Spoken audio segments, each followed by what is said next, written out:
In this chapter, we will talk about service delivery system design. The main reason we talk about that is the service economy accounts for more than 80% of the jobs in the US, as well as many other countries. And if we look at differences between a product and a product is tangible versus a service is intangible. A product can be resold, typically no resale of services. Production precedes consumption, etc. When we talk about service, let's take this situation which occurred back in 2010. The Montgomery County Public Schools in Maryland won a prestigious service quality award. According to the data, the class of 2010 reported an average SAT score 144 points above the national average. Here's my question. How might a school legally, but not necessarily morally, improve their overall SAT scores? Hint, how do you influence who takes the test? There are several ways of doing this. One way would, of course, offer tutoring sessions, test-taking tips. Another thing you could do that would be maybe not morally correct is you could counsel people that are likely to do poorly on the exam not to take the exam. They may say, you know what, you should probably maybe think about being a plumber or electrician because you can make probably more money. You're going to be making that money sooner. There are many, many benefits to that. Or you could even encourage, not necessarily a desirable thing, is to say, you know, why don't you just drop out of school, or why don't you just take a gap year and take the test later so that it doesn't show up on our results, essentially. So those are some ways to manipulate it, not necessarily ethically manipulate it. The school also tracked and improved performance metrics for such things as maintenance and repair of equipment. So how might repair costs be temporarily manipulated for several years? Think about how might you minimize your car repair costs for several years.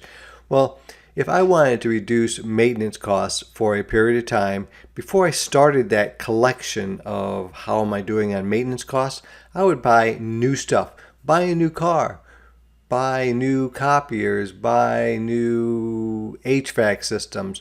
So therefore, it looks like you are really doing well with minimizing your maintenance costs. Next section. In defining service, simultaneous production and consumption may occur in which the customer is kind of actively involved in the production or making process. So name a restaurant where you have a direct input into the production of food. There are several examples. One would be Chipotle, another one would be Subway, another one would be Moe's, in which you are actively engaged in, all right, I want you to put this on there, and then you step over there and put the lettuce on there, but don't put pickles on there, and just kind of go through that particular stage. They're producing the food as you are instructing them of your desires. The customer may also introduce uncertainty in the process by placing unexpected demands on the service provider. The service provider expects people to behave a certain way. These people behave in a way that wastes more time and places more demands on them. Here is a demonstration of such a customer who places unexpected demands. So you go into, let's say, McDonald's, and they have a quarter pounder with cheese. But you go in there and you say, you know what, I don't want a quarter pounder cheese with the 3 pickles that I've counted. I really only want 2 pickles, or I don't want any pickles, or I want pickles and only put half as much ketchup on it as you normally do because I don't want a lot of ketchup on it. Or, you know, could you make sure it's really, really hot because it normally is cold? And so those are unexpected demands. They're not necessarily invalid demands. They're just demands that they are not expecting when they are planning the service process. Here's a video that's interesting on someone who does backpacking, but I'm not going to go into that here. The service product bundle element is 3 things: the tangible service, the explicit or actual service, the second thing, the intangible or psychological benefits, the implied service, and then the physical goods. So here's a scenario.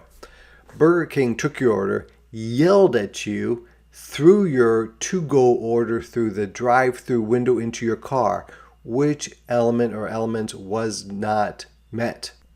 Did you actually receive the service? Yes. You ordered food, they delivered food. Second thing was the implied service provided. That would be definitely no.